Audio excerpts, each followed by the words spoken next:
জবরদস্তিমূলক জনগণকে বলতে বলা হচ্ছে যে এগুলো তো হয়, আপনি হ্যাঁ বলবেন অথবা না বলবেন। এখানে বলছে আগামী সংসদ হবে 2 কক্ষ বিশিষ্ট, সেটা তো বললাম।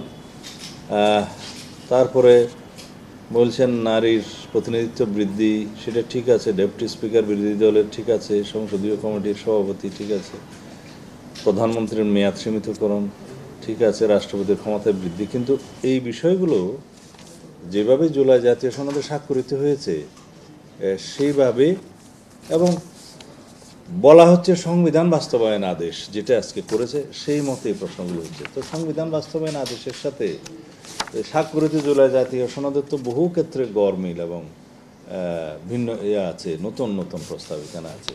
জুলাই জাতীয় সনদ এবং আজকের যে বাস্তবায়ন আদেশ গেজেট হয়েছে সেটা অনেক তফাৎ। এখানে অনেকগুলো নতুন প্রস্তাব আছে, সনদে যেগুলো এগ্রিড হয়েছে সেগুলো পুরোপুরি নাই, সেভাবে নাই। তো সুতরাং কিসের উপরে গণভোটের প্রশ্ন হচ্ছে সেই বিষয়টা অবশ্যই বিতর্কিত। তারপরে বলছে জুলাই জাতীয় সনদে অন্যান্য সংস্কার রাজনৈতিক দলগুলো প্রতিশ্রুতি অনুসারে বাস্তবায়ন হবে, ঠিক আছে।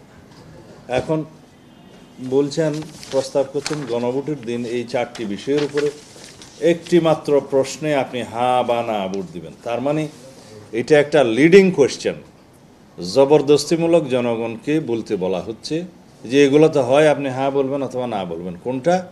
যেমন আপার হাউস সংসদ ভোটারদের প্রাপ্ত ভোটের অনুপাতে হবে, সেই বিষয়টা তো এখানে জবরদস্তি করা হলো যে আপনি হয় পুরো হ্যাঁ বলবেন অথবা না বলবেন। এখানে কোন দফাওয়ারি হ্যাঁ না বলার কোনো বিষয় নাই।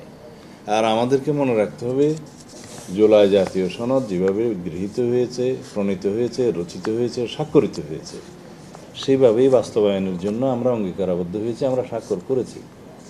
এখান থেকে বিচ্যুত হওয়া মানে হচ্ছে এই জুলাই জাতীয় সনদের লঙ্ঘন করা, এবং লঙ্ঘন কে করছেন? যিনি মাননীয় প্রধান উপদেষ্টা নিজে স্বাক্ষর করেছেন তিনি। আমরা গত কয়েকদিন আগেও আমাদের দলের অবস্থান প্রেস ব্রিফিংয়ের মাধ্যমে জানিয়েছি যে স্বাক্ষরিত জুলাই জাতীয় সনদের বাইরের কোনো বিষয় যদি আরোপ করা হয় তার সাথে আমরা একমত হব না, এবং রাজনৈতিক স্বাক্ষরের অংশগ্রহণকারী রাজনৈতিক দলগুলোর প্রতি সেটা কোনো বাধ্যবাধকতা সৃষ্টি করবে না।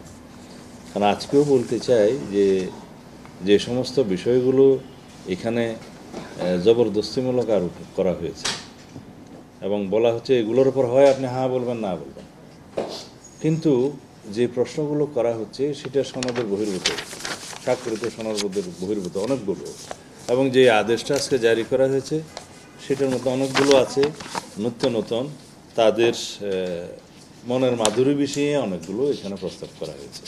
হয়তো এখানে কোনো কোনো পক্ষ খুশি হতে পারে, কিন্তু কথা হচ্ছে আমরা রাষ্ট্রের মধ্যে একটা ঐক্য সৃষ্টির পরিবর্তে কি অনৈক্য সৃষ্টি করতে যাচ্ছি?